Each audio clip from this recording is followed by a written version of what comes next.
una sala de audiencias abarrotada en Madrid, un multimillonario en silla de ruedas está siendo demandado por su propio hermano menor para hacerse con el control de su fortuna. Mientras el magnate permanece completamente paralizado por fuertes sedantes y su abogado de repente guarda silencio, todos creen que el caso ya está perdido. Pero justo cuando la jueza está a punto de firmar la sentencia, Alba, una niña negra de 7 años, se levanta de repente desde la última fila, agarrando su desgastada mochila y declarando: «Tengo pruebas». Ignorando las risas que resuenan por toda la sala, la pequeña enciende con calma una pequeña grabadora de voz, provocando que toda la cruel conspiración de los perpetradores estalle abiertamente allí mismo ante el tribunal. Antes de comenzar, esta es una historia de ficción escrita para inspirar y elevar. En Historias para Recordar, creemos que la historia adecuada en el momento adecuado puede cambiarlo todo. Parque del Retiro, Madrid, temporada de otoño. Las hojas se volvían doradas, rojas, cayendo a la deriva como pájaros cansados. El aire tenía ese mordisco fresco que te dice que el verano se ha ido para siempre. En un banco de madera, cerca del estanque grande, un hombre estaba sentado solo en una silla de ruedas. Su nombre era don Alejandro Vargas, 62 años, patrimonio neto de 4.000 millones de euros, pero en este momento nada de eso importaba. Sus manos temblaban ligeramente mientras se ajustaba la bufanda de cachemira alrededor del cuello. La esclerosis múltiple se había llevado sus piernas hacía 3 años.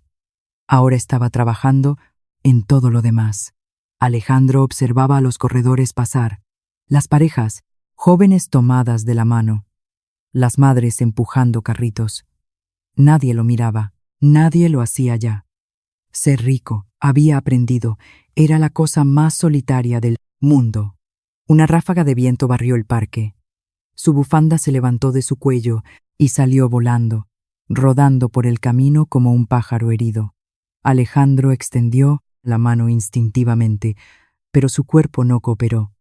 La bufanda aterrizó a 3 metros de distancia, justo en medio del paseo. Gente pasaba de largo. Una mujer con ropa de yoga pasó por encima sin interrumpir el paso. Un hombre con traje de negocios casi la patea a un lado. Nadie se detuvo. La mandíbula de Alejandro se tensó. Podría comprar este parque entero si quisiera, pero no podía recoger su propia bufanda. «Oiga, señor». Una vocecita cortó el aire otoñal.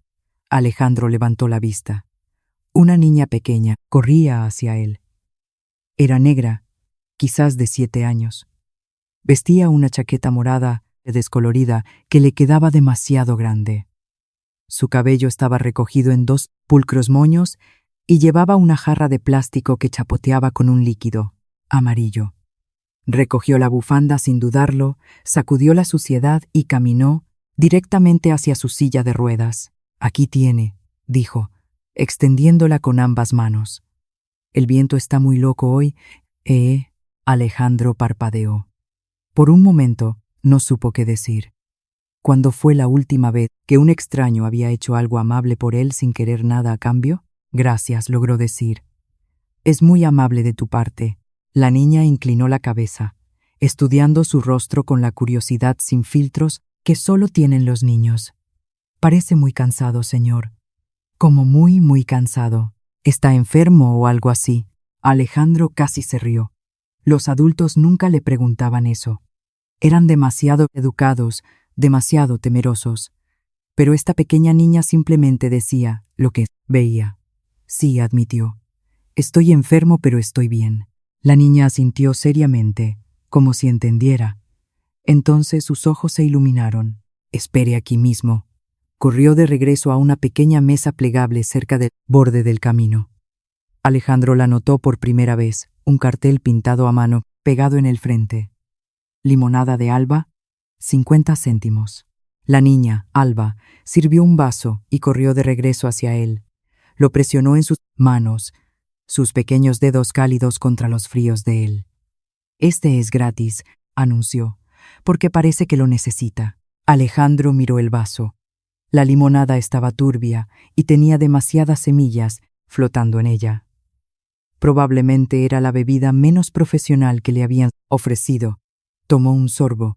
Estaba ácida, demasiado ácida, y de alguna manera fue lo mejor que había probado en años. ¿Le gusta?, preguntó Alba, rebotando sobre sus talones.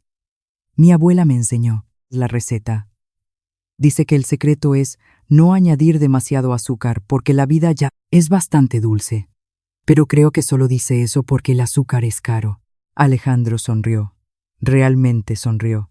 Su cara se sentía extraña, como si hubiera olvidado cómo hacerlo. Es perfecta, dijo. Alba sonrió tan ampliamente que sus ojos casi desaparecieron. Se dejó caer en el banco junto a su silla de ruedas, sus piernas balanceándose hacia adelante y hacia atrás porque no alcanzaban el suelo. Soy Alba, dijo. ¿Cómo se llama usted? Alejandro. Encantada de conocerle. Alejandro. ¿Viene mucho al parque? No le había visto antes y yo estoy aquí casi todos los días después del colegio. Solía venir aquí todo el tiempo, dijo Alejandro cuando era más joven, antes de... Hizo un gesto vago hacia la silla de ruedas. Alba la miró pensativa. Mi amigo Marcos en el colegio también tiene una silla de ruedas. La suya es azul. La suya es muy elegante, sin embargo. ¿Va rápido? No muy rápido, no. Qué pena. Si yo tuviera una silla de ruedas, querría que fuera súper rápida, como un coche de carreras. Hizo un sonido de brum con la boca, y Alejandro se encontró riendo entre dientes. Dios, ¿cuándo fue la última vez que se había reído? Hablaron durante casi una hora. Alba le contó sobre su colegio, sobre su mejor amiga Carmen, sobre el gato callejero al que alimentaba en secreto detrás de su edificio de apartamentos en un barrio humilde de Madrid. Alejandro le habló de las estrellas, de cómo solía tener un telescopio en su azotea y podía nombrar cada constelación. No fastidies. Los ojos de Alba se abrieron mucho. ¿Se pueden ver estrellas desde Madrid? Mi abuela dice que hay demasiadas luces. Se puede si sabes dónde mirar y si subes lo suficientemente alto sobre la ciudad. ¿Puede enseñarme? Quiero encontrar la Osa Mayor. Aprendimos sobre ella en la clase de ciencias, pero nunca la he visto de verdad. Alejandro dudó. Tenía reuniones mañana, llamadas con inversores, una presentación a la junta directiva la próxima semana. Pero, mirando la cara ansiosa de Alba, todo eso parecía muy lejano. ¿Sabes jugar al ajedrez?, preguntó. Alba negó con la cabeza. ¿Es difícil? Puede serlo, pero creo que se te daría bien. Eres lista. ¿De verdad? Se sentó más erguida, orgullosa. Mi abuela dice que soy demasiado lista para mi propio bien. ¿Qué significa eso siquiera? Alejandro se rió de nuevo, 2 veces en un día. Eso tenía que ser algún tipo de récord. Te propongo algo, dijo. Sí, ¿quieres? Puedo enseñarte ajedrez. Y quizás algo de observación de estrellas también. Podríamos encontrarnos aquí cada miércoles por la tarde. La cara de Alba se iluminó como un amanecer. ¿De verdad? Lo promete. Lo prometo. Ella extendió su dedo meñique. Promesa de meñique. Así es como se hace oficial. Alejandro miró su pequeño dedo. Sus propias manos temblaban, los temblores peores de lo habitual, pero logró enganchar su meñique alrededor de ella. Promesa de meñique, dijo. Desde el otro lado del paseo, un hombre con un traje oscuro los observaba. Estaba de pie cerca de un SUV negro, con el teléfono presionado contra su oído, pero sus ojos nunca dejaban la silla de ruedas de Alejandro. Su nombre era Víctor Navarro, asistente personal de don Alejandro Vargas durante los últimos 8 años. Leal, eficiente, indispensable, o al menos eso era lo que Alejandro creía. La expresión de Víctor era indescifrable mientras observaba al viejo, multimillonario, reír con la niña pequeña. Su mandíbula se tensó casi imperceptiblemente. Luego se dio la vuelta, hablando en voz baja por teléfono. De vuelta en el banco, Alba charlaba sobre su abuela. Ella trabaja en 2 empleos limpiando oficinas, pero todavía me hace el desayuno todas las mañanas, incluso cuando está muy cansada. Es la mejor abuela del mundo entero. Suena maravillosa, dijo Alejandro. La sonrisa de Alba parpadeó solo por un segundo. Ha estado preocupada últimamente, sin embargo, por cosas de dinero. Puede que tengamos que mudarnos por algo llamado alquiler. No lo entiendo realmente, pero la hace llorar a veces cuando cree que estoy dormida. El pecho de Alejandro se tensó. Él sabía sobre alquileres. Poseía 12 edificios solo en el centro de Madrid. Siento mucho oír eso, dijo en voz baja. Alba se encogió de hombros tratando de parecer valiente. Está bien. La abuela dice que Dios proveerá, y yo estoy ayudando vendiendo limonada. He ganado 3 euros hoy. Hizo una pausa contando con los dedos. Bueno, 50 euros ahora, pero aún así. Alejandro quería decir algo. Quería decirle que podía escribir un cheque ahora, mismo que resolvería todos los problemas de su abuela para siempre, pero algo le detuvo. No quería ser un multimillonario en este momento. Solo quería ser Alejandro, el hombre al que le gustaban las estrellas, el ajedrez y la limonada. Realmente ácida. El miércoles, dijo en su lugar. No lo olvides. No lo haré. Alba saltó del banco, luego hizo una pausa. Oiga, Alejandro, gracias por hablar conmigo. La mayoría de los adultos no hablan realmente con los niños. Simplemente nos hablan a nosotros, ¿sabe? Sé exactamente a qué te refieres, dijo Alejandro. La mayoría de la gente también me habla a mí, no conmigo. Alba inclinó la cabeza, confundida. Luego se encogió de hombros y corrió de regreso a su puesto de limonada. Alejandro la vio irse, algo cálido, extendiéndose por su pecho. Se sentía extraño, incómodo casi. Le tomó un momento reconocerlo. Esperanza. Entonces su cuerpo lo traicionó. El espasmo llegó sin previo aviso, una contracción violenta que se apoderó de todo su torso. Sus manos se cerraron en puños. Sus dientes rechinaron. El vaso de limonada se deslizó de sus dedos, salpicó el pavimento. El dolor era cegador, candente, como si alguien le estuviera retorciendo la columna con las manos desnudas. Trató de gritar, pero su voz no funcionaba. Al otro lado del parque, Víctor seguía al teléfono, de espaldas, pasos pequeños y rápidos. Alejandro, Alejandro. Alba estaba allí. Su pequeña cara apareció en su visión borrosa, sus ojos muy abiertos por el miedo. ¿Qué pasa? ¿Qué hago? Él no podía responder. El espasmo empeoraba. Pero Alba no entró en pánico. Agarró su mano, sus pequeños dedos apretando fuerte. Con su otra mano buscó a tientas en el bolsillo de la chaqueta de él hasta que encontró su teléfono. ¿Cómo llamo a emergencias? Es el 112. Preguntó, con voz temblorosa pero decidida. Alejandro, quédese conmigo, ¿vale? Voy a buscar ayuda. Marcó. Alejandro escuchó su voz, aguda y asustada pero clara. Hola, mi amigo está muy enfermo. Estamos en el Retiro, cerca del estanque. Por favor, dense prisa, por favor. No puede moverse y tiene muy mala cara. Su mano nunca dejó la de él. Se aferró como si tuviera miedo de que él saliera, flotando. Víctor finalmente se dio cuenta. Vino corriendo, su rostro mostrando una preocupación perfecta. Señor Vargas, señor, ¿qué ha pasado? Estaba en una llamada.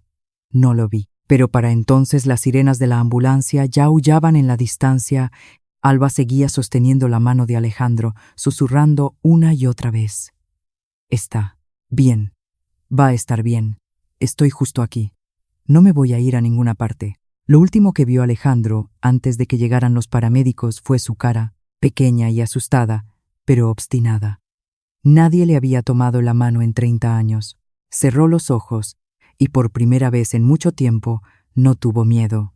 6 meses pasaron como páginas pasando en un libro muy querido. Cada miércoles, a las 4, don Alejandro Vargas rodaba hasta el mismo banco en el Retiro, y cada miércoles Alba ya estaba allí esperando. Su puesto de limonada montado, su sonrisa lo suficientemente brillante como para atravesar cualquier cielo. Gris, Madrid. Las lecciones de ajedrez comenzaron de forma sencilla. Alejandro le enseñó cómo se movía cada pieza usando historias para que ella recordara. El caballo es como un caballo con hipo, explicó. Salta en forma de L porque nunca puede ir recto. Alba se rió tanto que tiró 3 peones. Esa es la cosa más tonta que he oído nunca. Tonta, pero nunca lo olvidarás ahora, ¿verdad? No lo hizo. En 2 meses, ella le estaba ganando en partidas cortas, no porque él la dejara ganar, sino porque su mente funcionaba de maneras que lo sorprendían constantemente. Jaque anunció una tarde, moviendo su alfil con dedos confiados. Alejandro miró el tablero. No había visto venir eso en absoluto. ¿Dónde aprendiste ese movimiento? No lo aprendí. Simplemente lo vi. Se encogió de hombros como si fuera obvio. Siempre protege demasiado a su reina, Alejandro. A veces tienes que dejar que las piezas importantes corran riesgos. Él se reclinó en su silla de ruedas, genuinamente impresionado. 7 años y ya. Entendía el sacrificio. Esta niña era algo especial. Entre movimientos, Alba hablaba. Hablaba de todo. De su profesora, la señora Patterson, que siempre olía a café. De su amiga Carmen, que podía hacer una voltereta hacia atrás en los columpios. Del gato callejero al que había llamado Bigotes, que ahora aparecía cada noche para recibir sobras de la cena. La abuela finge que no sabe nada de Bigotes, confió Alba. Pero la vi dejar atún extra la semana pasada. No es tan astuta como cree. Alejandro escuchaba cada palabra. Memorizó los nombres de sus compañeros de clase, sus asignaturas favoritas, sus sueños. Quería ser astronauta, o quizás chef, o quizás ambas cosas. ¿Se puede cocinar en el espacio?, preguntó seriamente. No veo por qué no. Los astronautas tienen que comer. Entonces, eso es lo que haré. Chef espacial. La primera de la historia. Movió su torre. Su turno. Lo que Alba no sabía era que Alejandro también había estado ocupado, no solo con el ajedrez. 3 semanas después de su primer encuentro, hizo una llamada telefónica, anónima, indetectable. A finales de ese mes, la deuda de alquiler de su abuela en su piso de Vallecas se había desvanecido. El casero recibió un cheque bancario sin remitente, solo una nota mecanografiada que decía «pagado» en su totalidad. Alba lo mencionó un miércoles, con los ojos muy abiertos por el asombro. Pasó algo muy loco. La abuela estaba llorando otra vez, pero esta vez lloraba de felicidad. Dijo que un ángel pagó nuestro alquiler. ¿Cree en los ángeles, Alejandro? La garganta de él se tensó. Creo que a veces le pasan cosas buenas a la gente buena. La abuela piensa que fue algo de la iglesia, pero ninguna de las iglesias a las que llamamos sabía nada al respecto. Ella lo miró con sospecha. Usted no es un ángel, ¿verdad? No tiene alas ni nada. Alejandro se rió, pero el corazón le dolía de la mejor manera, sin alas, solo una silla de ruedas. No se detuvo ahí. Una beca apareció en el colegio de Alba para estudiantes de entornos desfavorecidos que mostraran una promesa académica excepcional, matrícula completa hasta el bachillerato, en un prestigioso colegio concertado. La donación provino de una fundación de la que nadie había oído hablar. Alba recibió la carta 2 meses después. Me eligieron. Prácticamente placó, su silla de ruedas, agitando el papel en su cara. Dijeron que era lista. Yo, ¿puede creerlo? La abuela lloró tanto que gastó todos nuestros pañuelos. Alejandro sostuvo la carta, fingiendo leerla por primera vez. Bueno, por supuesto que te eligieron. Cualquiera que pueda ganarme al ajedrez merece una beca. Le he ganado como 5 veces ya. Exactamente. Deberían darte 2 becas. En la mansión de los Vargas, en el exclusivo barrio de Salamanca, solo una persona sabía la verdad sobre estas reuniones de los miércoles. Rosa había trabajado para Alejandro durante 15 años. Venía de un pequeño pueblo, Andalucía, y nunca había traicionado su confianza. Cuando vio por primera vez a Alejandro preparándose para las visitas al parque, empaquetando el juego de ajedrez, eligiendo qué bufanda ponerse, supo que algo había cambiado. «Está sonriendo», dijo una mañana, dejando su bandeja de desayuno. Sonriendo de verdad, no la sonrisa que usa para la gente de negocios. Alejandro levantó la vista de sus huevos revueltos. «¿Es eso tan inusual?» «Señor, en 15 años puedo contar con los dedos de una mano cuántas veces le he visto sonreír así. Hizo una pausa, con sus manos curtidas entrelazadas frente a su delantal. ¿Quién es? ¿Ella? Él le contó todo. Sobre Alba, sobre la limonada, sobre las partidas de ajedrez en el retiro. Rosa escuchó sin interrumpir, y cuando él terminó, sus ojos estaban húmedos. Suena como un regalo de Dios, dijo Rosa en voz baja. Lo es. Ella es la única cosa real en mi vida ahora mismo, Rosa. La única persona que me habla como si fuera solo Alejandro, no Vargas, no la compañía, solo un hombre al que le gusta el ajedrez y las estrellas. Rosa asintió lentamente. No se lo diré a nadie, y señor, ni a un alma en esta casa. Gracias. Ella dudó en la puerta. Tenga cuidado. Hay gente aquí que no le desea el bien. Gente que observa. Alejandro sabía exactamente a quién se refería. Su hermano Javier había comenzado a aparecer más a menudo últimamente. Cada pocos días, Javier aparecía en la mansión sin avisar, siempre con la misma expresión de preocupación, siempre preguntando por la salud de Alejandro. «Pareces cansado, hermano», dijo Javier durante una visita, acomodándose en un sillón de cuero en el estudio. «Los médicos dicen que tu condición está progresando, ¿verdad? Quizás deberías apartarte de la compañía. Deja que otro lleve la carga». Alejandro estudió el rostro de su hermano. Tenían el mismo padre, los mismos ojos grises. Pero algo en Javier siempre había sido diferente, más duro, más hambriento. «Estoy bien, Javier. Solo los síntomas habituales». «¿Lo estás, de verdad?» Javier se inclinó hacia adelante, su voz goteando falsa preocupación. «Hablé con Víctor ayer. Dice que has estado olvidando reuniones, perdiendo el hilo de las conversaciones. Eso no es propio de ti, Alejandro». Algo frío recorrió la columna de Alejandro. «Hablaste con Víctor sobre mi salud. Alguien tiene que cuidar de ti.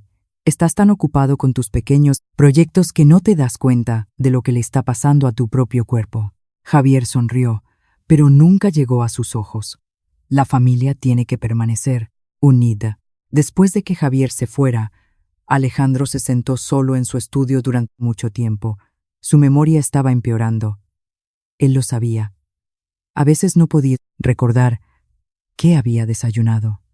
A veces perdía conversaciones enteras, grandes trozos del día simplemente desaparecidos, como si alguien los hubiera borrado. Pero la M no funcionaba así.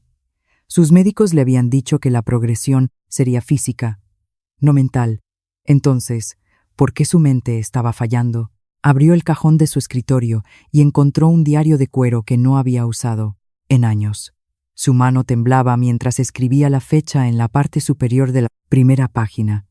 «Algo va mal», escribió. «No sé qué, pero algo va muy mal». A partir de ese día, documentó todo. Cada pastilla que tomaba, cada comida, cada síntoma. Anotaba cuándo fallaba su memoria y qué había estado haciendo antes. Grababa sus conversaciones con Javier, con Víctor, con sus médicos. Y entonces hizo algo que le sorprendió incluso a él mismo. Compró un pequeño dispositivo de grabación, no más grande que un bolígrafo, y lo instaló en el brazo de su silla de ruedas. Si algo le estaba pasando, si alguien le estaba haciendo algo, quería pruebas.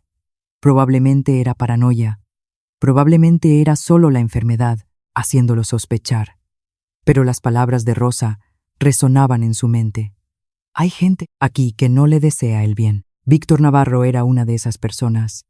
Cada martes por la noche, después de que Alejandro se acostaba, Víctor hacía una llamada telefónica, siempre al mismo número, siempre a Javier Vargas. Fue al parque de nuevo, informó Víctor, de pie junto a la ventana de su pequeño apartamento. Pasó 3 horas con la niña. Ella se está convirtiendo en un problema. Una niña. La voz de Javier crujió a través del teléfono. «Mi hermano vale 4.000 millones de euros y está jugando al ajedrez con alguna cría de un barrio bajo. Cada miércoles, como un reloj. Sigue vigilándolo. Documenta todo. Cuando llegue el momento, quiero conocer cada debilidad». Javier hizo una pausa. «¿Cómo está su memoria?» Víctor sonrió levemente, empeorando cada semana. La nueva medicación está funcionando exactamente según planeado. Bien. Manténme informado. La línea se cortó. Víctor se guardó el teléfono en el bolsillo y miró las luces de la ciudad. No sentía nada. Alejandro Vargas le había dado un trabajo, un salario, un propósito, pero nada de eso importaba.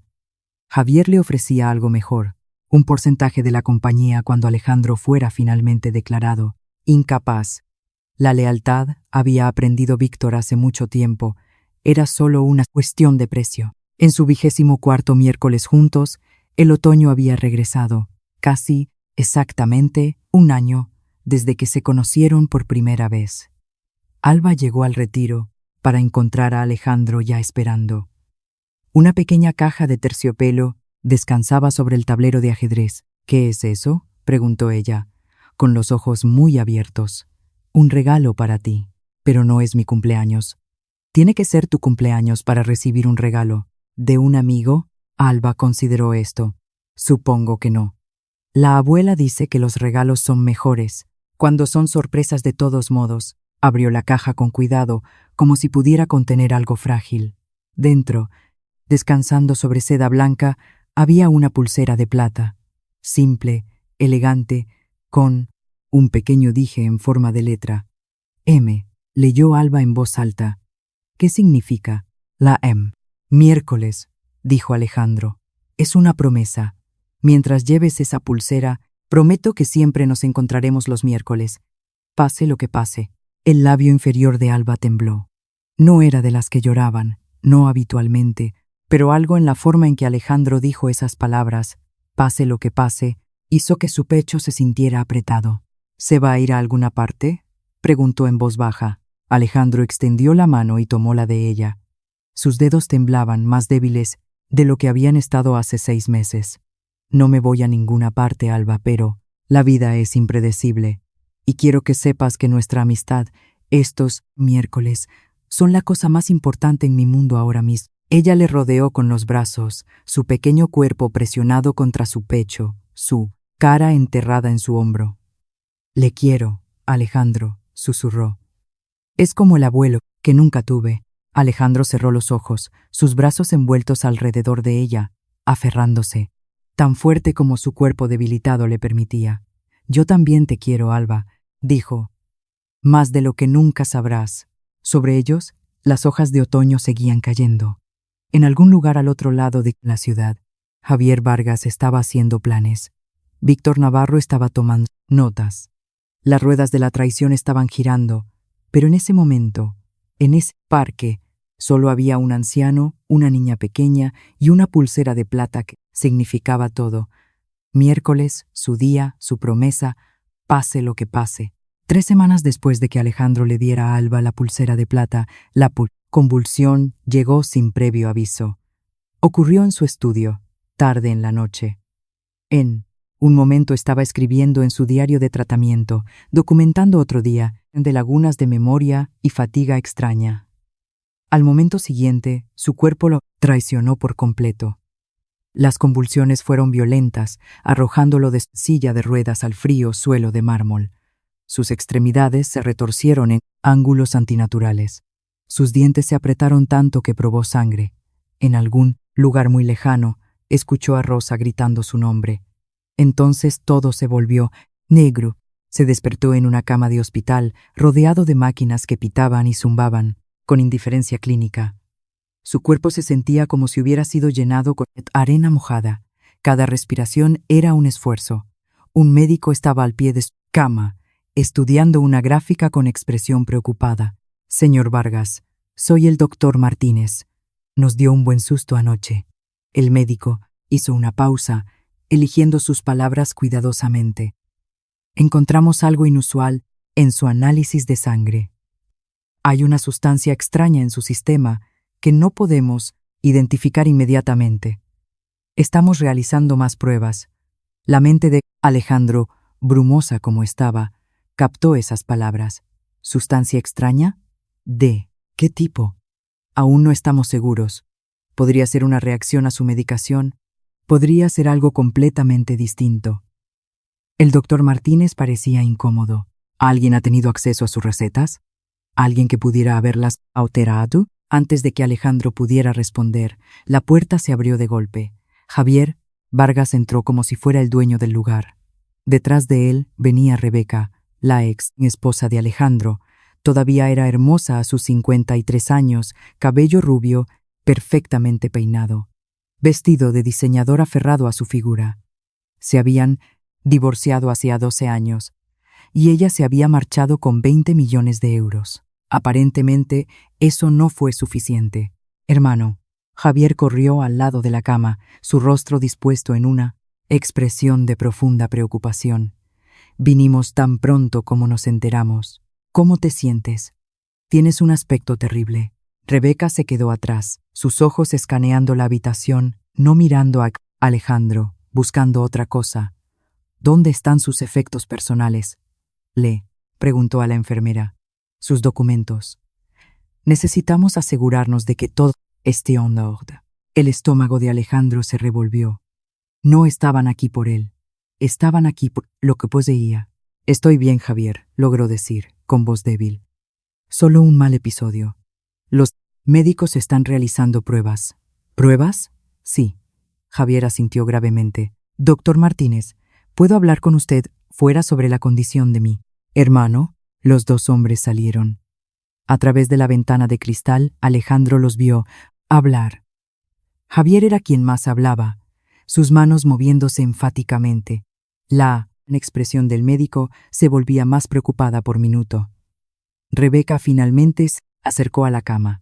No lo tocó, no ofreció consuelo. Simplemente lo miró con frío. Cálculo. Deberías haberme escuchado hace 12 años, dijo en voz baja.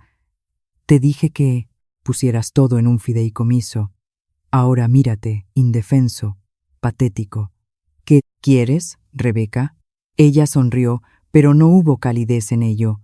Quiero lo que me debe, Alejandro. Todos lo queremos. Durante los siguientes 2 días, Alejandro descubrió la verdad. Javier y Rebeca ya habían contactado a abogados. Estaban presentando los papeles para que lo declararan mentalmente incapaz, alegando que su pérdida de memoria y comportamiento errático probaban que ya no podía gestionar sus propios asuntos. Si tenían éxito, Javier se convertiría en su tutor legal. Javier controlaría su dinero, su compañía, su vida entera. Y no había nada que Alejandro pudiera hacer para detenerlos. Al tercer día, sucedió algo maravilloso y luego algo terrible. Alba apareció en la puerta de su hospital, agarrando un ramo de flores silvestres que había recogido del parque. Su chaqueta morada estaba arrugada, su cabello ligeramente desordenado. Debía haber venido directamente del colegio. Alejandro corrió hacia él, su cara iluminándose de alivio. Fui al retiro el miércoles y usted no estaba allí. Pregunté a todos y nadie sabía dónde estaba. Entonces Rosa llamó a la abuela y nos dijo que estaba enfermo. E hice que me trajera de inmediato porque estaba muy preocupada. El corazón de Alejandro se hinchó. A pesar de todo, a pesar del veneno en su sangre y los buitres rodeando su fortuna, esta niña pequeña había venido a buscarlo con flores del parque. Alba susurró, no deberías estar aquí. ¿Por qué no? Usted es mi amigo. Los amigos se visitan cuando están enfermos. Eso es lo que hacen los amigos. Comenzó a arreglar las flores silvestres en un vaso de plástico en su mesita de noche. Moradas, amarillas, blancas con pequeñas manchas en los pétalos. Son de nuestro parque, explicó. Recogí las más bonitas que pude encontrar. Abuela dice que las flores tienen poderes curativos. No poderes reales como magia, pero hacen que la gente se sienta mejor, que es casi lo mismo.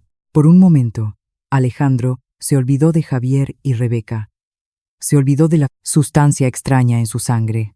Solo observó a esta niña de 7 años arreglando flores silvestres con la seriedad de un cirujano realizando una operación. Entonces la puerta se abrió de golpe. Javier estaba en el umbral, su rostro torcido por el disgusto. Miró a Alba como si fuera un insecto que se hubiera metido en su comida. ¿Qué demonios es esto?, exigió. ¿Quién dejó entrar a esta niña aquí? Alba se congeló, las flores todavía en sus manos. Nunca había visto a nadie mirarla con tanto odio. Soy Alba, dijo en voz baja. Soy amiga de Alejandro. Amiga. Javier se rió, pero fue un sonido feo. Tú, pequeña mocosa de barrio bajo, ¿quién te dio permiso para estar aquí? Esta es una habitación privada. Seguridad. Javier, detente. Alejandro trató de incorporarse, pero su cuerpo no cooperó. Solo es una niña. Ella es. Es una rata callejera. Mírala. Ropa sucia, manos sucias, entrando aquí con sus malas hierbas como si perteneciera. Javier agarró el brazo de Alba con brusquedad. Fuera. Fuera antes de que haga que te arresten. Las flores de Alba se esparcieron por el suelo. Las lágrimas corrían por su cara, pero no hizo ningún sonido. Solo miró a Alejandro con esos grandes ojos, marrones, rogándole silenciosamente que la ayudara. Un guardia de seguridad apareció y se llevó a Alba. Alejandro la vio irse, su corazón rompiéndose con cada paso que daba. No vuelvas a hablarle así nunca más, le dijo a Javier, su voz temblando de rabia. Javier se alisó la chaqueta, desestimando ya el incidente. Necesitas descansar, hermano. Los médicos dicen que el estrés es malo para tu condición. Hablaremos mañana sobre el papeleo. Esa noche, Alejandro supo que se le acababa el tiempo. Javier se movía rápido. Los abogados vendrían mañana. Después de eso, podría no tener ningún control sobre su propia vida. Esperó a que las enfermeras cambiaran de turno. Luego, agarró su teléfono con dedos temblorosos. Rosa respondió al segundo tono. Señor Vargas, ¿está todo bien? Rosa, escucha atentamente. No tengo mucho tiempo. Alejandro habló rápido, forzando a su cerebro brumoso a concentrarse. En mi estudio, detrás de la estantería, hay una carpeta morada. Dentro está mi diario de tratamiento, mi grabadora de voz y una carta. Necesito que se la lleves a Alba esta noche. Alba, la niña pequeña. Ella es la única en quien confío, Rosa. Por favor, Javier está tratando de quedarse con todo. Está haciendo algo con mi medicación. Lo sé, y nadie me creerá porque piensan que estoy loco. Rosa guardó silencio durante un largo momento. Luego dijo, lo haré, señor. Esta noche, lo prometo, le diré que la esconda. Le diré que no confíe en nadie. Y dígale. La voz de Alejandro se quebró. Dile que siento lo de las flores. A las 11 de esa noche, Rosa llamó a la puerta de un pequeño apartamento en Vallecas. La abuela de Alba abrió, confundida y preocupada. Necesito ver a Alba, dijo Rosa. Es sobre el señor Vargas. Es urgente. Alba apareció en la puerta, todavía con su uniforme del colegio. Sus ojos estaban rojos de llorar. Rosa le entregó la carpeta morada. Era más pesada de lo que Alba esperaba. El señor Alejandro me dijo que te diera esto, dijo Rosa. Su voz, apenas por encima de un susurro. Escóndela bien. No confíes en nadie. Él está poniendo toda su esperanza en ti, niña. Alba apretó la carpeta contra su pecho. ¿Alejandro va a estar bien? Los ojos de Rosa se llenaron de lágrimas. No, respondió. Simplemente se dio la vuelta y desapareció en la noche. Sola en su pequeño dormitorio, Alba abrió la carpeta. Dentro encontró un diario de cuero, un pequeño dispositivo de grabación que parecía un bolígrafo y un sobresellado con su nombre escrito con letra temblorosa. Abrió el sobre y desplegó la carta que había dentro. La letra de Alejandro era desordenada, más difícil de leer de lo habitual, pero entendió cada palabra. Querida Alba, comenzaba la carta, si estás leyendo esto, significa que estoy en peligro. Tú eres la única persona en la que confío. Las manos de Alba temblaban. Siguió leyendo, su corazón latiendo más rápido con cada frase. Fuera de su ventana, las luces de Madrid parpadeaban como estrellas distantes. En algún lugar al otro lado de la ciudad, Javier Vargas estaba celebrando su victoria. No tenía idea de que una niña de 7 años en Vallecas tenía la evidencia que lo destruiría. Alba leyó la carta de Alejandro 7 veces esa noche. Cada vez las palabras la golpeaban más fuerte. Alguien estaba hiriendo a su amigo. Alguien lo estaba envenenando. Y de alguna manera, imposiblemente, Alejandro creía que ella era la única que podía ayudar. Tenía 7 años. No entendía de abogados ni tribunales y veneno, pero entendía una cosa perfectamente. Alejandro la necesitaba. 2 semanas después, la sala de audiencias del juzgado de primera instancia de Madrid estaba llena de trajes caros y jerga legal. La vista para declarar a don Alejandro Vargas, mentalmente incapaz, estaba a punto de comenzar. La jueza Elena Castillo presidía el procedimiento. Tenía 50 años, una mujer con vetas plateadas en el cabello y ojos que habían visto todo tipo de mentiras que el dinero podía comprar. Su reputación de imparcialidad era legendaria, pero incluso el juez más justo solo podía fallar basándose en la evidencia presentada. Y hoy, toda la evidencia apuntaba en una dirección. Javier Vargas estaba sentado en la mesa del demandante, luciendo apropiadamente sombrío. Rebeca estaba sentada detrás de él, ya calculando cómo gastar el dinero. Víctor Navarro estaba allí también, listo para testificar sobre el declive del estado mental de Alejandro. Alejandro mismo estaba sentado en una silla de ruedas en la mesa del demandado, pero bien podría haber sido un maniquí. Sus ojos estaban vidriosos, desenfocados, mirando a la nada. Su boca colgaba ligeramente abierta. Sus manos yacían inertes en su regazo. Los médicos le habían dado sedantes esa mañana. Por su propia seguridad, dijeron. Para mantenerlo calmado durante el procedimiento, dijeron. Pero todos podían ver la verdad. Alejandro Vargas había sido drogado hasta el silencio. Su abogado, un hombre llamado Alberto Ruiz, estaba sentado a su lado sin hablar. Ruiz debía defender a Alejandro, debía luchar por sus derechos, pero Javier había llegado a él primero. Una transferencia bancaria de 200.000 euros había asegurado que Ruiz no montaría ninguna defensa real. La jueza Castillo abrió el procedimiento con su formalidad habitual. Estamos aquí hoy para considerar la petición presentada por Javier Vargas para ser designado tutor legal de su hermano Alejandro Vargas. Por motivos de incapacidad mental, señor Vargas, puede presentar su caso. Javier se puso de pie abotonándose la chaqueta con facilidad practicada. Gracias, señoría. No me produce ningún placer estar aquí hoy. Alejandro es mi hermano y lo quiero mucho, pero la evidencia demostrará que su deterioro mental ha alcanzado un punto en el que ya no puede gestionar sus propios asuntos. Presentó documento tras documento, informes médicos que mostraban deterioro cognitivo, testimonios de médicos sobre pérdida de memoria y confusión, registros financieros que mostraban transacciones extrañas que sugerían un juicio alterado. Mi hermano se ha vuelto paranoico, explicó Javier, su voz cargada de falsa tristeza. Cree que la gente lo sigue. Piensa que su medicación está siendo manipulada. Estos son síntomas clásicos de psicosis relacionada con la demencia. La sala asintió. Todo tenía perfecto sentido. Entonces Javier jugó su carta de triunfo. También hemos descubierto que mi hermano ha estado manteniendo una relación secreta con una menor de un barrio problemático. Se encuentra con ella en el parque. Le da regalos caros. Este comportamiento, señoría, es profundamente preocupante y sugiere que ya no es capaz de un juicio social apropiado. Murmullos ondularon por la sala. Incluso la jueza Castillo levantó una ceja. Alejandro permaneció allí sentado, drogado e indefenso, incapaz de defenderse a sí mismo o su amistad con Alba. Una sola lágrima rodó por su mejilla, pero nadie la notó.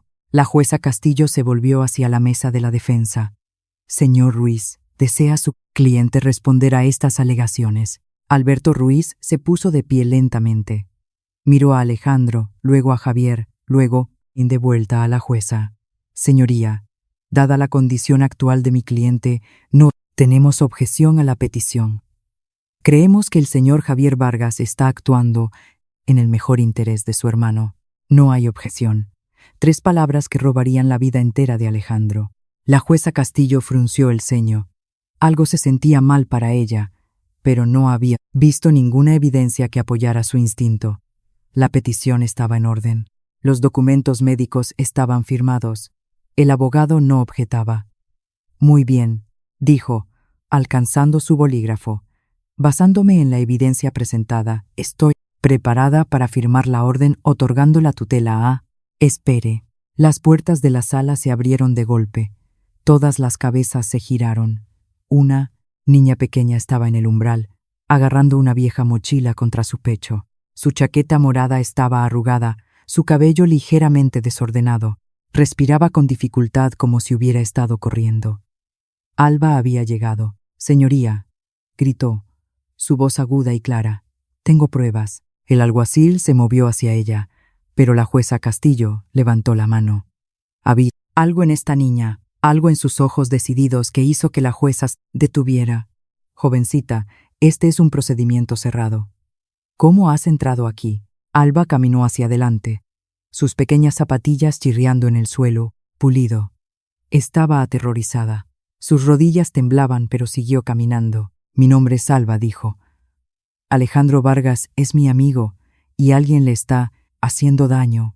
Javier se puso de pie de un salto. «Esto es indignante. Señoría, esta es la misma niña de la que estaba hablando. Claramente ha sido manipulada por delirios de mi hermano. Siéntese, señor Vargas». La voz de la jueza Castillo fue cortante. Miró a Alba con ojos curiosos. «Niña, ¿qué pruebas tienes?» Alba abrió su mochila con dedos temblorosos. «Alejandro me dio esto. Me dijo que lo mantuviera a salvo.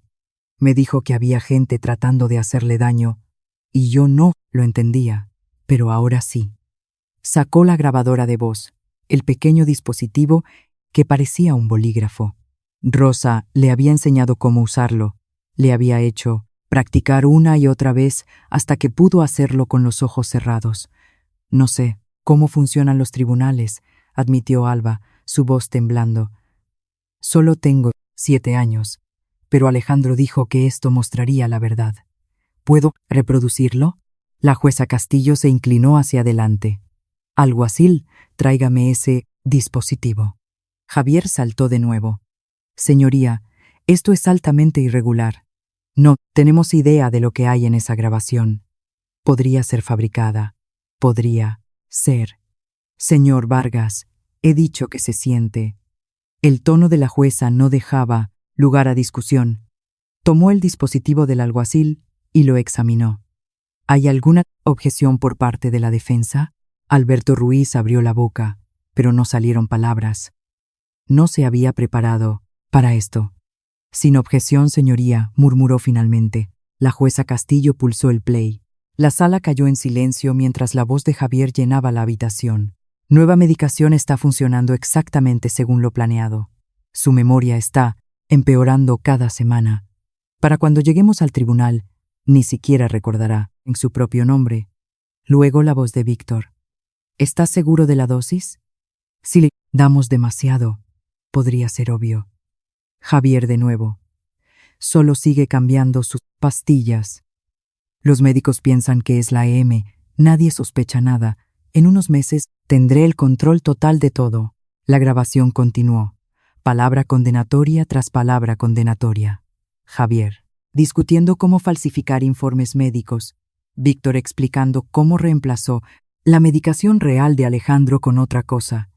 Rebeca preguntando cuánto tiempo hasta que pudiera acceder a las cuentas. Cada voz en esa sala escuchó la conspiración expuesta. La cara de Javier se puso blanca. Miró a Alba con puro odio, pero la niña, pequeña, se mantuvo firme. «Hay más», dijo Alba.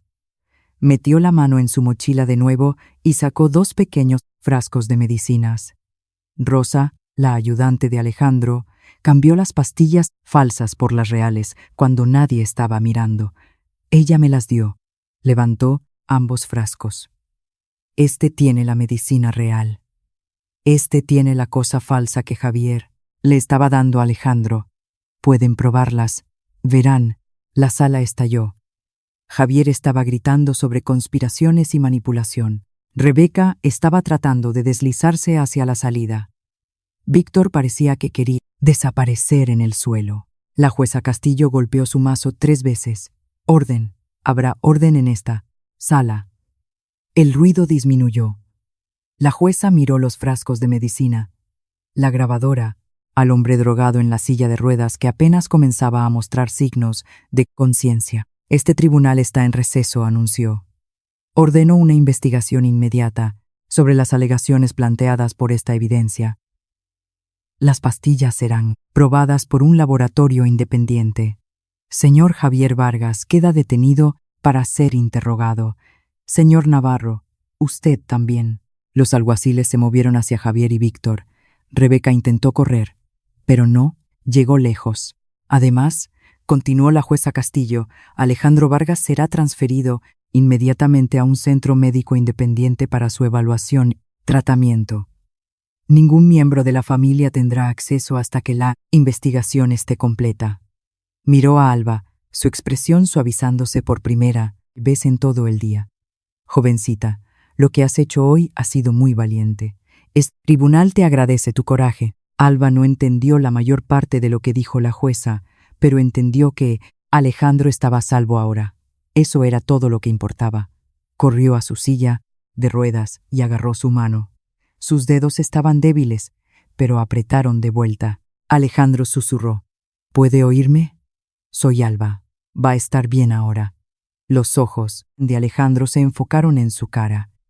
Por primera vez en semanas vio algo verdaderamente.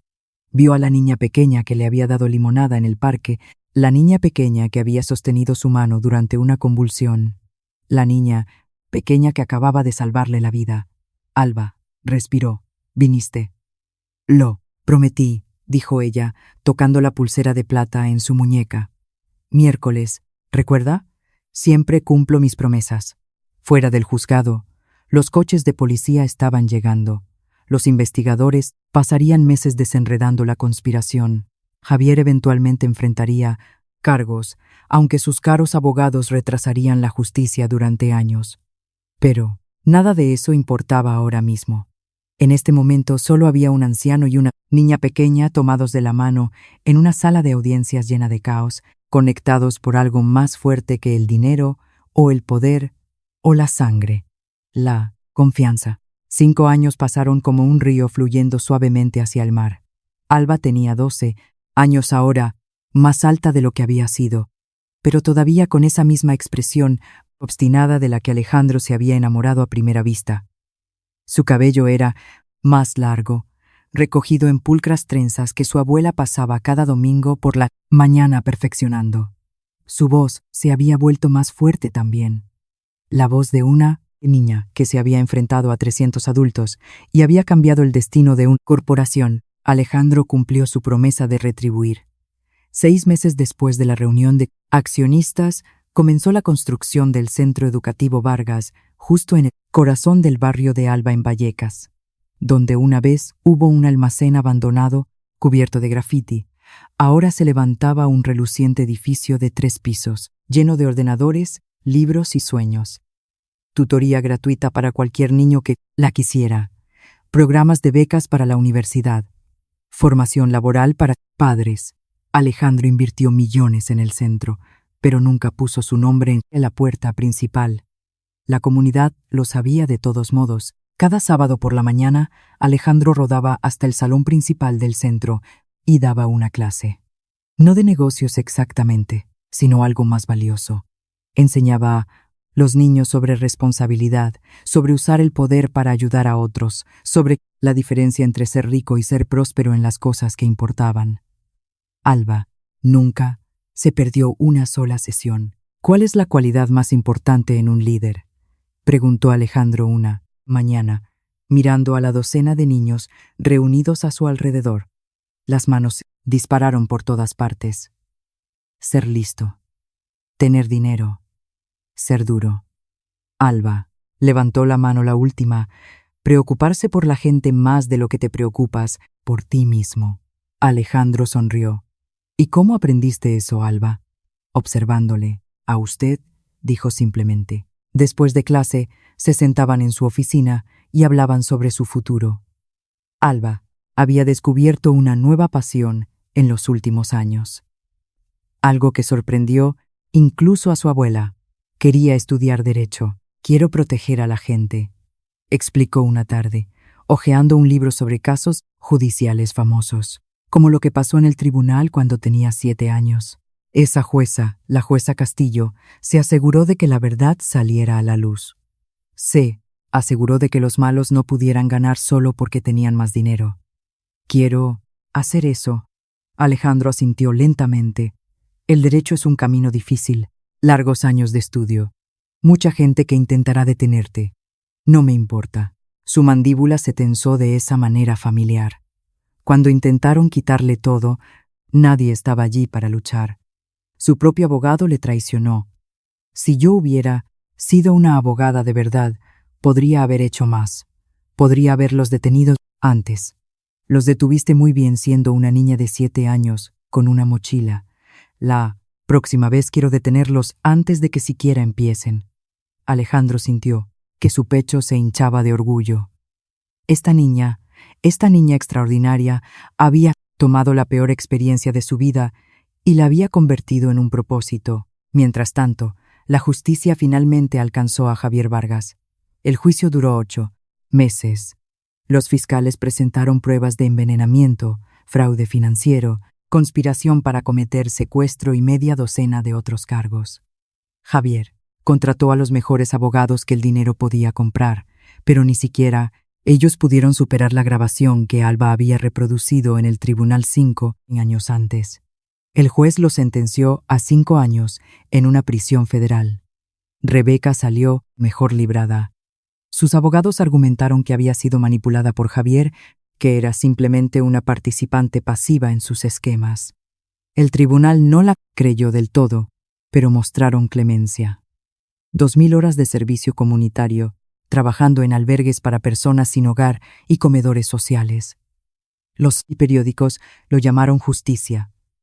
Alejandro lo llamó un comienzo. En el 12º cumpleaños de Alba, Alejandro tomó otra decisión. Llamó a su abuela y le pidió permiso para convertirse formalmente en el padrino de Alba. No, adopción, aclaró rápidamente. Sé que Alba quiere quedarse con usted.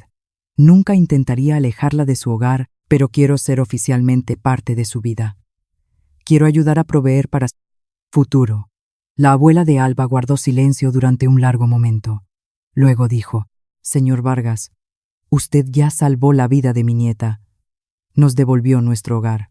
Le dio un futuro que nunca podría haber soñado. Si quiere ser su padrino, sería un honor. La ceremonia fue pequeña y privada. Solo Alejandro, Alba, su abuela, Rosa y David Roca, el notario y amigo leal de Alejandro, se reunieron en la sala de estar del apartamento de Alba. Sin cámaras, sin reporteros, sin comunicados de prensa. Alejandro le dio a Alba un nuevo dije para su pulsera de plata. Tenía forma de libro para representar su amor por el aprendizaje. Eres mi ahijada ahora, dijo, con la voz cargada de emoción. Eso significa que siempre estaré aquí para ti, pase lo que pase. Lo sé, dijo Alba, abrazándolo, cuidadosamente alrededor de su silla de ruedas. Siempre lo ha estado, pero no todos celebraron este vínculo. En una celda de prisión, en las afueras de Madrid, Javier Vargas recibió una visita. Su hijo Diego tenía ahora 25 años, con las facciones afiladas de su padre y los ojos fríos de su abuelo. Había heredado la ambición familiar, pero había aprendido a ocultarla mejor de lo que su padre jamás pudo. Nos quitaron todo, dijo Javier a través del cristal divisorio, su voz amarga. La compañía, la reputación, el dinero, todo por culpa de esa niña pequeña. No, todo, respondió Diego con calma. Todavía tienes el 35% de las acciones de Soluciones Vargas. Los tribunales no pudieron tocar eso.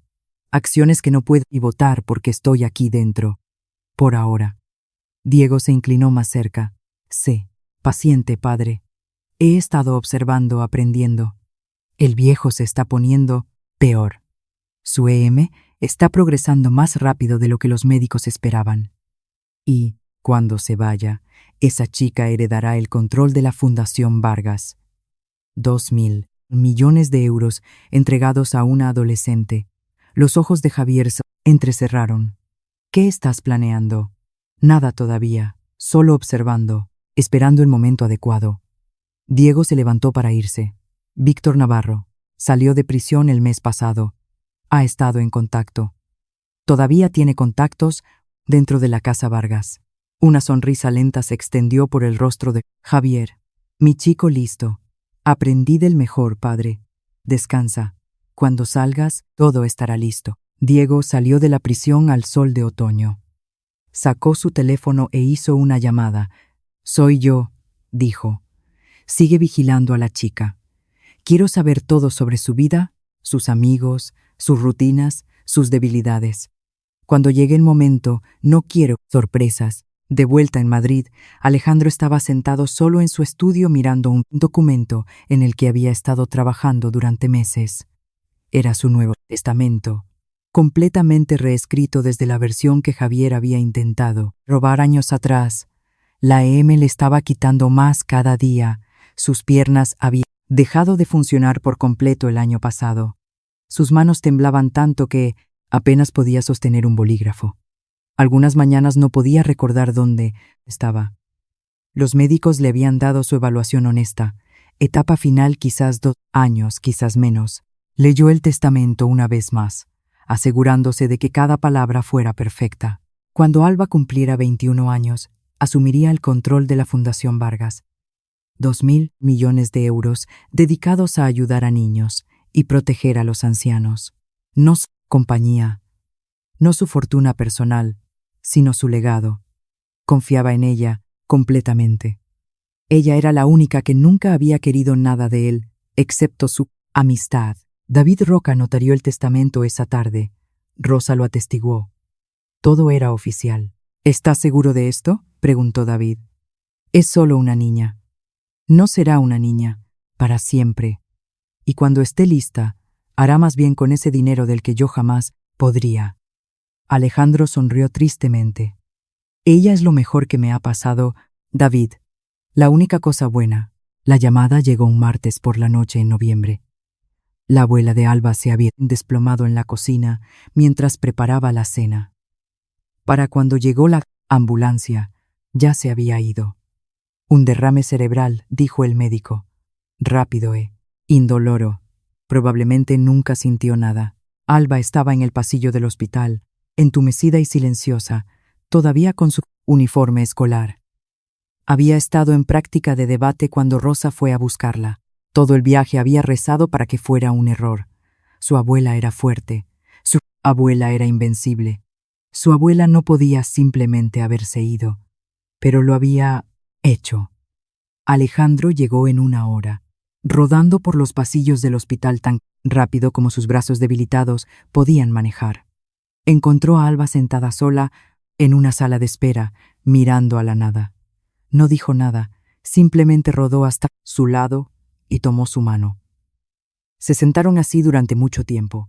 2 personas que habían perdido a todos los demás en el mundo, aferrándose el uno al otro en el silencio fluorescente. El funeral fue 3 días después. Fue pequeño y hermoso, lleno de vecinos y amigos, de la iglesia y niños del centro educativo que habían querido a la abuela de Alba casi tanto como Alba.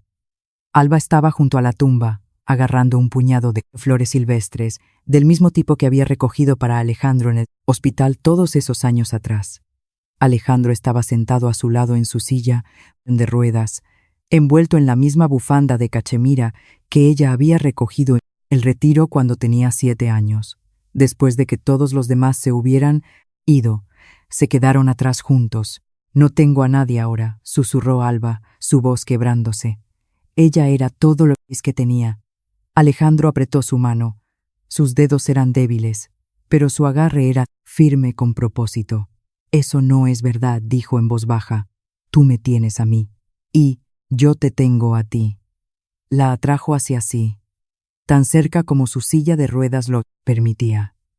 Tú eres mi única familia ahora, Alba, y yo soy tu única familia.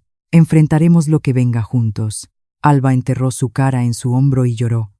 No las lágrimas silenciosas que había estado conteniendo durante días, sino sollozos profundos y temblorosos que Venían de algún lugar que no sabía que existía. Alejandro la sostuvo a través de todo ello. Esta niña de 12 años que ya había pasado por más de lo que la mayoría de los adultos pasarían jamás. Detrás de ellos, el sol de otoño se ponía sobre Madrid.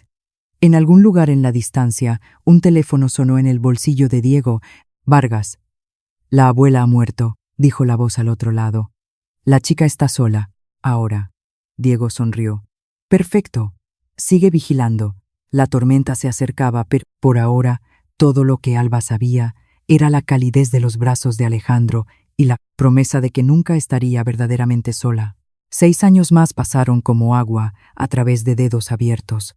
Alba tenía 18 años, ahora, estudiante de primer año en la Facultad de Derecho de la Universidad Complutense de Madrid. Se había convertido en una joven impresionante, alta y segura, con los ojos cálidos de su abuela y la determinación obstinada de Alejandro. La pulsera de plata todavía colgaba de su muñeca, ahora pesada con dijes que marcaban cada hito de su viaje. Alejandro tenía 73 años, y la M finalmente había ganado. Su cuerpo se había convertido en una prisión. Ya no podía mover los brazos. No podía hablar por encima de un susurro.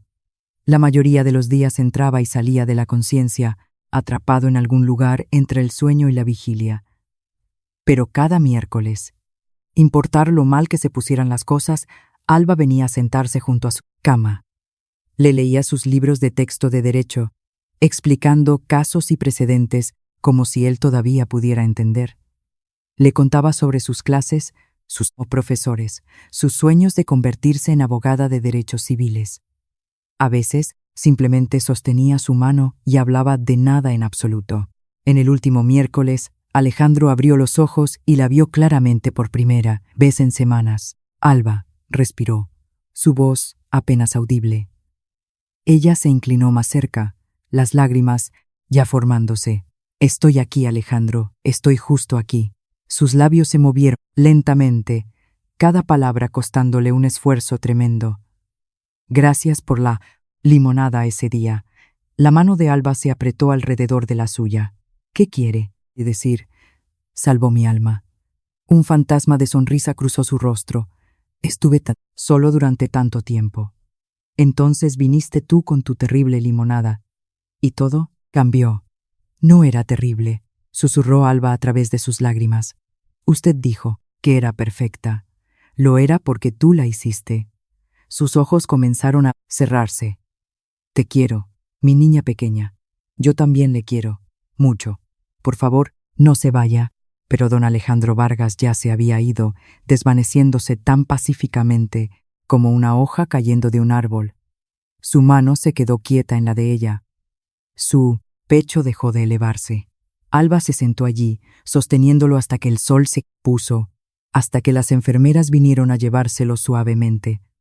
11 años de miércoles terminaron en un solo aliento. El testamento se leyó 3 días después. Alejandro había dejado su fortuna personal a varias organizaciones benéficas.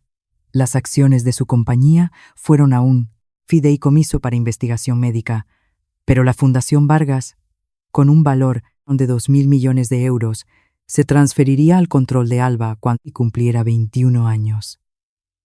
Ella no heredó dinero personal, ni un solo euro para sí misma, solo la responsabilidad de continuar su legado. Diego Vargas tenía otros planes. Javier había muerto en prisión 2 años antes, amargado y roto hasta el final, pero su hijo había heredado más que solo su ambición. Diego había pasado la última década construyendo su propio imperio empresarial, cultivando conexiones y esperando exactamente este momento. Demanda llegó 1 mes después del funeral de Alejandro. Diego presentó papeles acusando a Alba de manipulación psicológica, alegando que había explotado la soledad de un anciano para obtener el control de miles de millones. Sus abogados pintaron un cuadro devastador de una joven calculadora que había apuntado a Alejandro desde su primer encuentro en el parque. A los medios les encantó. Los titulares gritaban en cada tabloide y sitio web de noticias de España. Niña negra de barrio humilde hechiza a multimillonario, cazafortunas o ángel de la guarda. El esquema de la limonada, cómo una niña manipuló su camino hacia miles de millones. Alba vio la cobertura desde su pequeña habitación en una residencia de estudiantes, sintiendo que las paredes se cerraban. Todo lo que ella y Alejandro habían compartido, cada tarde de miércoles, cada partida de ajedrez, cada conversación sobre estrellas y sueños estaba siendo retorcido en algo feo y falso. Entonces Víctor Navarro apareció en televisión. Se sentó frente a un entrevistador comprensivo, luciendo reformado y arrepentido, y contó mentira tras mentira sobre lo que había presenciado durante sus años en la Casa Vargas. Era calculadora desde el principio, dijo Víctor, sacudiendo la cabeza con tristeza. La vi manipular a ese pobre anciano durante años. Sabía exactamente lo que estaba haciendo. Cada sonrisa, cada abrazo, cada visita estaba diseñada para hacerlo dependiente de ella. Alba apagó la televisión y tomó una decisión. No se escondería, no correría, y no dejaría que nadie más peleara sus batallas. A la mañana siguiente, presentó papeles en el tribunal, anunciando que se representaría a sí misma. Sin abogados, sin equipo legal, solo una estudiante de derecho de 18 años contra un imperio corporativo. El juez asignado al caso era escéptico. Señorita Vargas había adoptado el apellido de su padrino. ¿Entiende la complejidad de esta demanda? El abogado, contrario, tiene décadas de experiencia. Lo entiendo, señoría, pero nadie conoce este caso mejor que yo. Nadie conocía a Alejandro mejor que yo. El juicio duró 2 semanas. Los abogados de Diego presentaron su caso con precisión pulida. Mostraron registros financieros, informes médicos y testimonios de expertos que nunca habían conocido a Alejandro Vargas. Pintaron a Alba como una estafadora sofisticada que había pasado 11 años ejecutando el esquema perfecto. Entonces fue el turno de Alba. Su primer testigo fue la jueza Elena Castillo, ahora jubilada, la misma mujer que había presidido la vista de tutela 11 años antes. Recuerdo ese día claramente, testificó Castillo. Una niña de 7 años irrumpió en mi sala con pruebas que salvaron la vida de un hombre. No había cálculo en sus ojos, solo coraje y amor por su amigo. Rosa testificó después, su voz quebrándose mientras describía los miércoles que había presenciado, la alegría genuina que Alejandro encontraba en la compañía de Alba y la forma en que había hablado de ella cuando no estaba cerca. La llamaba su ángel, dijo Rosa, no por el dinero, sino porque le hacía sentirse humano de nuevo. Por primera vez en 30 años, tenía a alguien que lo veía como una persona, no como una chequera. Entonces Alba subió al estrado ella misma. Trajo el diario de cuero de Alejandro, el mismo en el que él había empezado a escribir todos esos años atrás, cuando sospechó por primera vez que algo iba mal, pero no leyó de las páginas sobre veneno y conspiración. Pasó a la primera entrada. Esto fue escrito el 15 de octubre. El día después de que Alejandro y yo nos conociéramos en el parque, dijo, su voz firme a pesar de las cámaras y la sala, abarrotada. Me gustaría leerlo al tribunal. Se aclaró la garganta y comenzó. Hoy conocí a una niña. Su nombre es Alba. Me dio un vaso de limonada porque pensó que parecía cansado. Estaba demasiado ácida y llena de semillas, y fue la mejor cosa que alguien me ha dado en décadas. Por primera vez en 30 años, no me sentí solo. No sé por qué esta niña se detuvo por mí cuando todos los demás pasaron de largo, pero estoy agradecido, tan increíblemente agradecido. Quizás todavía hay bondad en este mundo después de todo. La sala estaba en silencio. Alba cerró el diario y miró a Diego, que estaba sentado congelado en la mesa del demandante. Este es quien era Alejandro, dijo.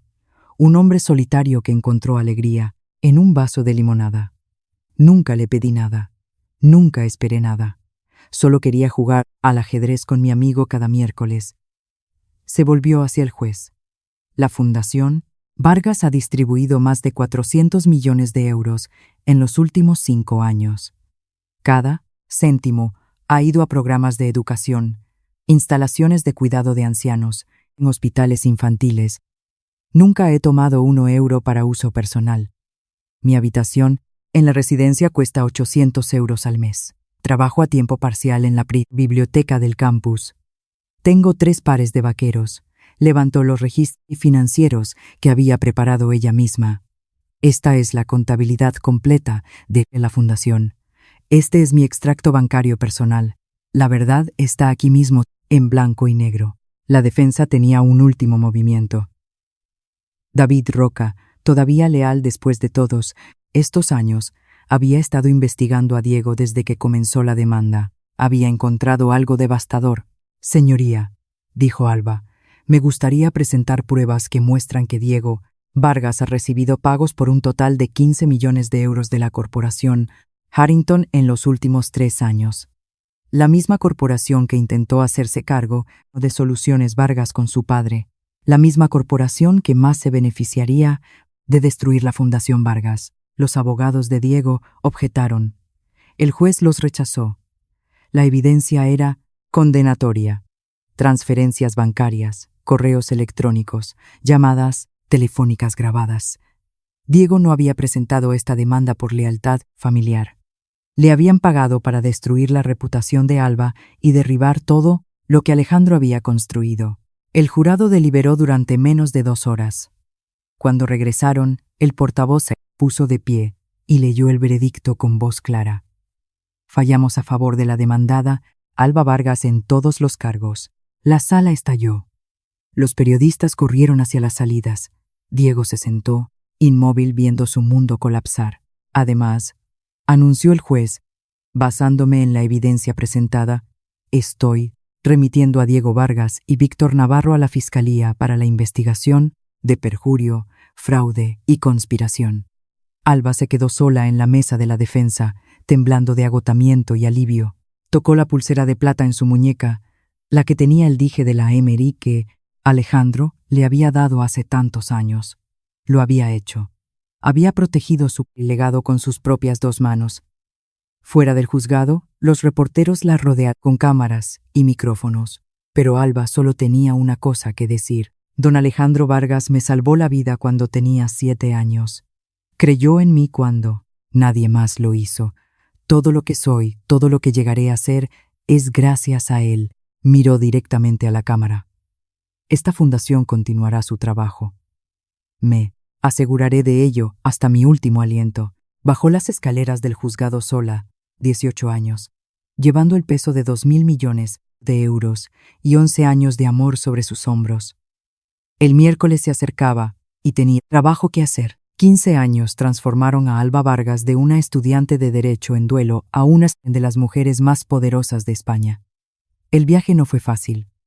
Después de ganar la demanda contra Diego, se había lanzado a la Fundación Vargas con una determinación que rozaba la obsesión. Cada euro que Alejandro le había confiado fue exactamente donde él hubiera querido que fuera. Construyó residencias de ancianos en barrios olvidados, donde las personas mayores no tenían a nadie que los protegiera. Financió programas extraescolares para niños que crecían como ella lo había hecho, con neveras vacías y futuros inciertos.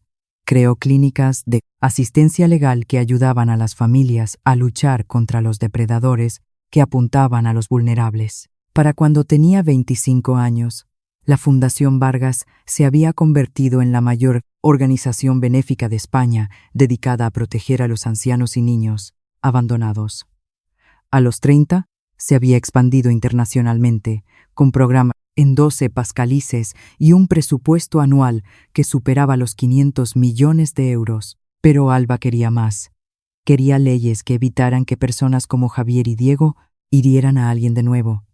Quería un cambio sistémico, no solo caridad. Así que se presentó a las elecciones. La campaña fue brutal. Sus oponentes desenterraron cada viejo titular, cada historia racista de tabloide de sus días de demanda. La llamaron no cualificada, inexperta, demasiado joven para entender cómo funcionaba realmente la política. Alba respondió de la única manera que sabía. Contó su historia. Se paró frente a multitudes y habló sobre un multimillonario solitario, un vaso de limonada y 11 años de miércoles que lo habían cambiado todo. La gente escuchó. La gente creyó. Madrid, Congreso de los Diputados, Una crujiente mañana de enero. Alba Vargas estaba en los escalones de la entrada, su mano derecha levantada, su mano izquierda descansando sobre un desgastado diario de cuero.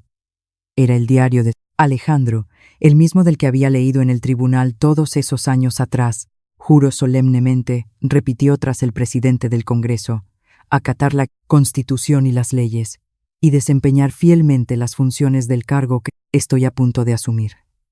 Así me ayude Dios. La multitud estalló en aplausos.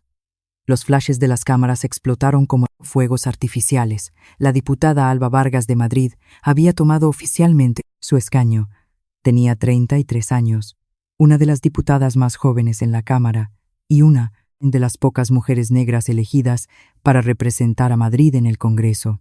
Su primera pieza legislativa ya estaba escrita, redactada durante largas noches, en su pequeño apartamento, mientras la campaña rugía a su alrededor. La llamó la Ley Vargas, una ley integral diseñada para prevenir el abuso de ancianos en todas sus formas. El proyecto de ley exigía verificaciones de antecedentes penales para todos los cuidadores. Creaba un registro nacional de delincuentes por abuso. Establecía penas severas para la explotación financiera de personas mayores y requería que los bancos marcaran transacciones sospechosas que involucraran a titulares de cuentas de edad avanzada. Lo más importante, daba a las familias las herramientas legales para luchar antes de que fuera demasiado tarde. La Ley Vargas fue aprobada por el Congreso con una mayoría bipartidista 6 meses después de que Alba asumiera el cargo. Cuando el presidente del gobierno la firmó como ley, Alba estaba detrás de él en el Palacio de la Moncloa, agarrando su pulsera de plata y pensando en un hombre que casi lo había perdido, todo porque nadie estaba cuidando de él. Esta es por ti, Alejandro. Pasaron los años.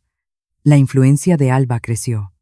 Se hizo conocida como la política que realmente cumplía sus promesas, que aparecía en las asambleas y vecinales y recordaba los nombres de los constituyentes, que luchaba por proyectos de ley que nunca llegarían a los titulares pero que cambiarían vidas reales. Pero no importaba lo ocupada que estuviera, no importaba cuántas reuniones llenaran su calendario, Alba siempre encontraba tiempo para un ritual. Cada 15 de octubre, el aniversario del día en que conoció a Alejandro, regresaban al Parque del Retiro. Este año no era diferente. El aire de otoño era fresco y dorado, llevando el aroma de hojas caídas y castañas asadas distantes. El parque estaba más tranquilo. De lo habitual, la mayoría de la gente apresurándose a casa antes de que el frío de la tarde se asentara. Alba caminó por los senderos familiares, pasando el estanque grande donde los niños remaban en barcas, pasando el banco donde los paseadores de perros se reunían para chismear, hasta que llegó al lugar. El mismo banco de madera, la misma vista de los árboles, el mismo lugar donde una niña de 7 años había recogido la bufanda de un extraño y cambiado el curso de 2 vidas para siempre. Se sentó pesadamente, sintiendo el peso de 15 años presionando sobre sus hombros. En su regazo había una bufanda de cachemira doblada, vieja y descolorida ahora, pero todavía suave. La bufanda de Alejandro, la que había salido volando en ese día de otoño hace tanto tiempo. Nunca iba a ninguna parte sin ella. Durante un rato simplemente se sentó allí, viendo caer las hojas, recordando la risa de Alejandro, sus terribles chistes de ajedrez, la forma en que sus ojos se iluminaban cada vez que ella entraba en una habitación. Dios le echaba de menos. Después de todos estos años todavía le echaba de menos cada día. Una vocecita interrumpió sus pensamientos. «Disculpe, señora, ¿le gustaría comprar un poco de limonada?» Alba levantó la vista y su corazón se detuvo. Un niño pequeño estaba ante ella, quizás de 8 años. Estaba delgado, vestía ropa que le quedaba ligeramente grande y llevaba una jarra de plástico llena de líquido amarillo pálido. Su cara era seria y esperanzada, con el tipo de expresión decidida que Alba reconoció al instante. Ella había llevado esa misma expresión una vez, pero eso no fue lo que hizo que se le cortara la respiración en la garganta. Detrás del niño, una anciana estaba sentada en una silla de ruedas cerca del camino. Su sombrero, Había salido volando con el viento y había aterrizado a unos metros de distancia.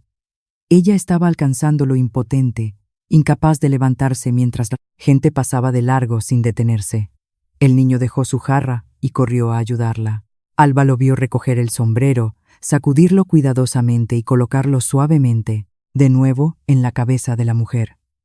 La anciana sonrió y le dio unas palmaditas en la mejilla agradecida. El niño le devolvió la sonrisa. Luego regresó a su puesto de limonada como si nada notable hubiera sucedido. Pero Alba sabía mejor, sabía exactamente lo notable que era. Se levantó y caminó hacia la mesa del niño. El cartel estaba escrito a mano en cartón, justo como el suyo había estado. Limonada fresca, 50 céntimos. Me gustaría una, por favor, dijo Alba suavemente. El niño le sirvió un vaso, con cuidadosa concentración. Estaba turbia y tenía demasiadas semillas flotando en ella. Absolutamente perfecta. Alba tomó un sorbo, demasiado ácida, justo como Alejandro probablemente había pensado todos esos años atrás. Ella sonrió. «¿Cómo? ¿Te llamas?», preguntó. «Marcos», dijo el niño. «Estoy ahorrando para zapatos nuevos. Mi mamá trabaja en 2 empleos, pero los zapatos son caros, ¿sabe?» «Lo sé». Alba metió la mano en su bolsillo y sacó algo que había llevado con ella durante 26 años. El anillo de la familia Vargas, una simple banda de oro con la letra V grabada en su cara. Alejandro se lo había dado en su 10º cumpleaños. Lo colocó en la pequeña palma de Marcos. El niño lo miró fijamente, confundido. «¿Para qué es esto?» «Me recuerdas a alguien», dijo Alba gentilmente. «Alguien que me enseñó que la bondad es la cosa más poderosa del mundo». Cerró los dedos de él alrededor del anillo. «Si alguna vez necesitas algo, cualquier cosa en absoluto, quiero que vayas al Centro Educativo Vargas en la calle de Alcalá. Muéstrales este anillo. Diles que Alba te envió». Los ojos de Marcos se abrieron mucho. «¿El Centro Vargas? Mi mamá me llevó allí una vez. La ayudaron a conseguir un trabajo mejor». «Me alegra oír eso». Alba sonrió, su corazón lleno hasta estallar. «Sigue siendo amable, Marcos. Sigue ayudando a la gente que necesita. Nunca sabes a quién podrías cambiarle la vida». Pagó por su limonada, dejando un billete de 100 euros en la mesa antes de que Marcos pudiera protestar. Luego caminó de regreso al banco y se sentó de nuevo, el vaso cálido en sus manos, la bufanda de Alejandro envuelta sobre sus hombros. El sol se ponía sobre el retiro, pintando el cielo en tonos de oro y rosa. En algún lugar en la distancia podía oír a niños riendo, perros ladrando, la vida siguiendo su curso como siempre lo hacía. Alba cerró los ojos y se permitió recordar. Un hombre solitario en una silla de ruedas, una niña pequeña con una jarra de limonada, una bufanda atrapada por el viento, una amistad que desafió toda expectativa, un amor que trascendió la muerte. «Este es tu legado», Alejandro pensó. No el dinero, no los edificios, no las leyes. Este momento, este niño, esta bondad pasando de una generación a la siguiente, como un río que nunca deja de fluir. Abrió los ojos y miró la limonada en su mano, luego la bufanda en sus hombros, luego al niño pequeño en la distancia que ya estaba ayudando a otro extraño a recoger algo que se le había caído. Un pequeño acto de bondad. Eso es todo lo que hizo falta para cambiar el mundo. Alba Vargas sonrió a través de sus lágrimas y susurró al aire de otoño. «Gracias, Alejandro, por todo». El viento se llevó sus palabras, esparciéndolas como semillas por toda la ciudad. Y en algún lugar, de alguna manera, ella sabía que él la escuchaba. Y así, la historia llega a su fin, dejando atrás una lección que a menudo olvidamos. La bondad no cuesta nada, pero su valor es incalculable. Un vaso de limonada, una bufanda recogida del suelo, un momento de simple conexión humana. Eso es todo lo que hizo falta para salvar 2 almas que no sabían que necesitaban ser salvadas. Alejandro encontró su razón para vivir, Alba encontró su propósito, y el mundo ganó un recordatorio de que nunca somos demasiado pequeños para marcar la diferencia y nunca demasiado rotos para ser sanados por el amor.